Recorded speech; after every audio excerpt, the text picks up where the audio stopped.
budaya pendidikan IPS di sekolah dasar. Di video ini saya akan mengupas tuntas mengenai analisis SWOT dan penerapan model discovery learning. Kita akan melihat apa saja kekuatan, kelemahan, peluang, hingga tantangannya saat diterapkan di kelas. Jadi pastikan simak video ini sampai selesai. Pembelajaran di kelas seringkali terasa membosankan ketika didominasi oleh hafalan fakta dan berpusat pada guru. Akibatnya, motivasi dan partisipasi aktif siswa menjadi rendah. Bagaimana cara mengubah pendekatan ini agar siswa lebih aktif? Jawabannya adalah melalui discovery learning. Apa itu discovery learning? Discovery learning adalah model pembelajaran yang mendorong siswa menemukan sendiri konsep atau prinsip melalui proses mental yang meliputi observasi, klasifikasi, hingga inferensi. Bagaimana cara menerapkannya di kelas? Nah, untuk model discovery learning memiliki 6 tahapan. Contohnya, kita mengambil materi kegiatan ekonomi. Langkah pertama, guru memberikan rangsangan atau stimulation. Di tahap awal ini, guru menunjukkan foto atau video tentang serunya suasana di pasar tradisional. Tujuannya adalah untuk menarik perhatian siswa dan memancing rasa ingin tahu mereka terhadap aktivitas ekonomi di sekitar tanpa langsung mendikte definisinya. Masuk ke langkah kedua, yaitu identifikasi masalah. Dari stimulus tadi, anak-anak mulai dipancing untuk berpikir kritis dan bertanya. Salah satu pertanyaan pemantik yang bisa kita berikan yaitu, anak-anak, bagaimana ya baju yang kita pakai ini bisa sampai ke rumah? Pertanyaan ini menjadi modal utama mereka untuk mulai melakukan penyelidikan. Langkah ketiga adalah pengumpulan data. Pada tahap ini, ruang kelas berubah menjadi ruang riset mini.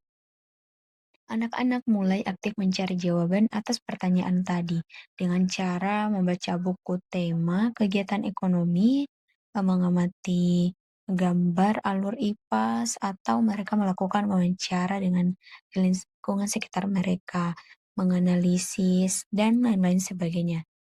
Nah, setelah data terkumpul, kita masuk ke langkah keempat, yaitu pengolahan data. Secara berkelompok, anak-anak mulai berdiskusi dan mengelompokkan informasi. Mereka menempelkan berbagai gambar ke dalam tabel konsep untuk memilah mana yang termasuk kegiatan produksi, distribusi, dan mana yang merupakan kegiatan konsumsi. Langkah kelima adalah pembuktian atau verification. Di sini perwakilan kelompok akan maju ke depan atau semua anggota kelompok maju ke depan untuk menunjukkan hasil kerja kelompok mereka.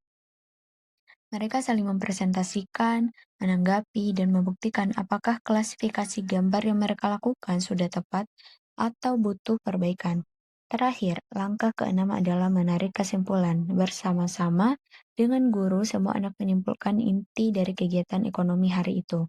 Mereka memahami bahwa produksi adalah membuat barang, distribusi menyalurkan barang, konsumsi menggunakan barang, dan ketiganya saling berkaitan untuk memenuhi kebutuhan hidup sehari-hari. Dengan discovery learning, siswa tidak sekadar menghafal teori, tetapi benar-benar memahami prosesnya melalui pengalaman langsung. Nah, sebagai calon guru SD, kita juga perlu menganalisis model ini lewat analisis SWOT, yaitu untuk mengetahui apa kekuatan, kelemahan, peluang, serta ancaman dari model discovery learning ini. Yang pertama, strength atau kekuatan, yaitu meningkatkan kemandirian, pemahaman materi lebih mendalam atau tidak mudah lupa, serta melatih berpikir kritis dan kolaborasi. Kedua, opportunity atau peluang.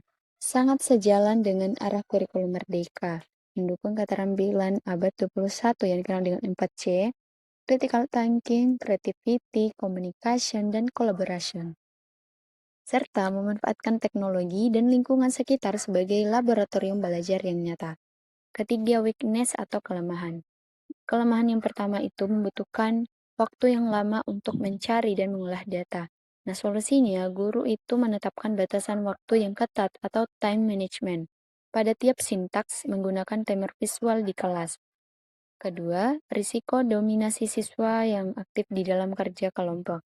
Solusinya yaitu menerapkan pembagian peran yang spesifik atau pembagian peran yang lebih jelas dan berputar. Misalnya ada tugas yang bertugas sebagai pencatat, juru bicara, atau pengumpul data, agar semua siswa berkontribusi.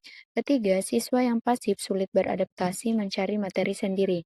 Guru memberikan bimbingan terarah yang lebih intensif pada kelompok atau siswa yang membutuhkan bantuan di awal tahap penemuan. Yang terakhir, threats atau ancaman. Yang pertama, keterbatasan fasilitas atau sumber daya sekolah dan kurangnya kesiapan atau pelatihan guru.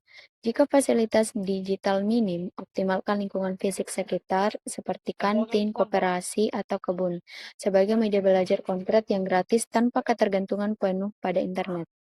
Jadi, kesimpulannya, meski memerlukan manajemen waktu dan kesiapan yang tinggi, model discovery learning terbukti efektif melatih kemandirian dan cara berpikir kritis siswa.